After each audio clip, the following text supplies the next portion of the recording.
حلال سے متعلق قرآن کیا کہتا ہے، کیا اصول اس نے دیے ہیں، کیا رہنمائی ہے؟ تو قرآن کے اندر حلال سے متعلق 3 اصول ملتے ہیں۔ قرآن کے اندر حلال سے متعلق 3 اصول ملتے ہیں۔ پہلا اصول یہ ہے کہ کسی بھی چیز کو حلال یا حرام قرار دینے کا جو اختیار ہے وہ شارع کو ہے، عقل کو اس کے اندر کوئی دخل نہیں ہے۔ شارع کسی کے بارے میں یہ کہے کہ یہ چیز حلال ہے تو وہ حلال ہے، اگر شارع یہ کہے کہ یہ چیز حرام ہے تو حرام ہے۔ یہ اختیار جو حاصل ہے وہ صاحب شریعت کو ہے، شارع کو ہے، اس کے علاوہ کسی کو بھی حاصل نہیں ہے کہ انسان یہ کہنے لگے کہ فلاں چیز حلال ہے اور کہنے لگے کہ فلاں چیز حرام ہے۔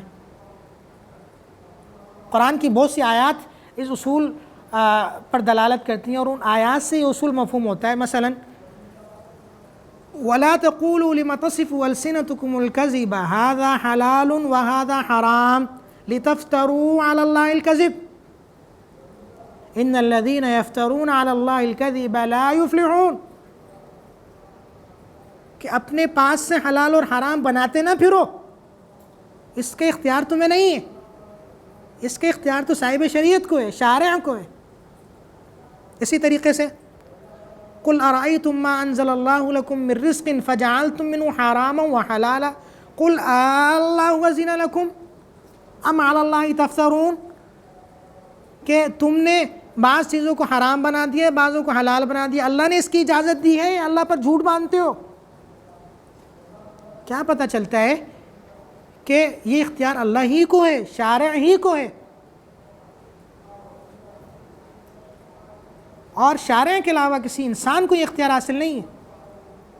اور بھی بہت سی آیات ہیں، لا تحرموا طیبات ما احل اللہ لکم، کہ اللہ نے جن چیزوں کو حلال قرار دیا ہے اپنے پاس سے انہیں حرام نہ بناؤ، کہ یہ اختیار تمہیں نہیں ہے۔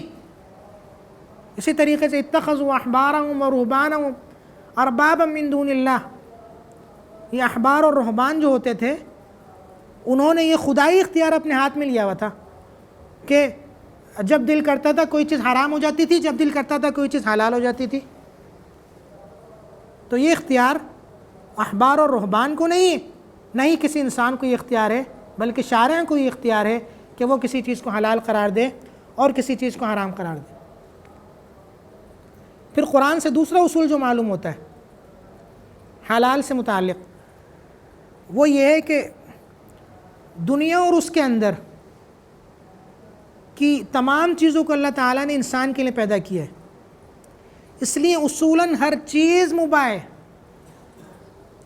دنیا میں اللہ تعالیٰ نے جتنی چیزیں پیدا کی ہیں وہ مباح ہیں، وہ انسان کے نفع کے لیے پیدا کی گئی، الا یہ کہ ان کسی چیز کی حرمت پر کوئی نص وارد ہو جائے۔ اگر نص وارد نہیں ہوتی تو اس چیز کا استعمال ظاہر سی بات ہے کہ مباح ہے اور اس کا استعمال کیا جا سکتا ہے۔ اور بہت سی آیات سے یہ اصول معلوم ہوتا ہے۔ مثلا هو الذی خلق لکم ما فی الارض جميعا، اسی طریقے سے قل من حرم زینۃ اللہ التی اخرج لعبادہ والطیبات من الرزق،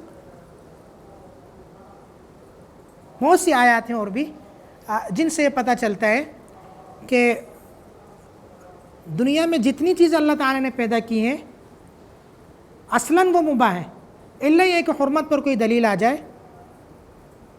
ہاں پھر گوشت کو مستثنیٰ کیا جاتا ہے کہ گوشت میں اصل حرمت ہے اور باقی چیزوں میں اصل جو ہے وہ حلت ہے۔ اور تیسرا اصول جو قرآن کی روشنی میں ہمیں پتہ چلتا ہے وہ یہ ہے کہ طیبات حلال ہیں اور خبیثات حرام ہیں۔ طیبات حلال ہیں اور خبیثات حرام ہیں۔ قرآن کہتا ہے الذین یتبعون الرسول النبی الامی الذی یجدونہ مکتوبا فی التوراۃ والانجیل یأمرهم بالمعروف وینہاہم عن المنکر ویحل لهم الطیبات ویحرم علیہم الخبائث۔ تو یہ جو تقسیم ہے نا، یحل لهم الطیبات ویحرم علیہم الخبائث، یہ تقسیم، یہ اس سے پتہ چلتا ہے اور یہ اصول معلوم ہوتا ہے کہ طیبات جو ہیں وہ حلال ہیں اور شارع نے طیبات کو حلال قرار دیا ہے اور خبیثات حرام ہیں. پھر اس کی آگے تفصیل آ جائے گی کہ طیبات سے مراد کیا ہے اور خبیثات سے مراد کیا ہے، آگے تفصیل سے آ جائے گا.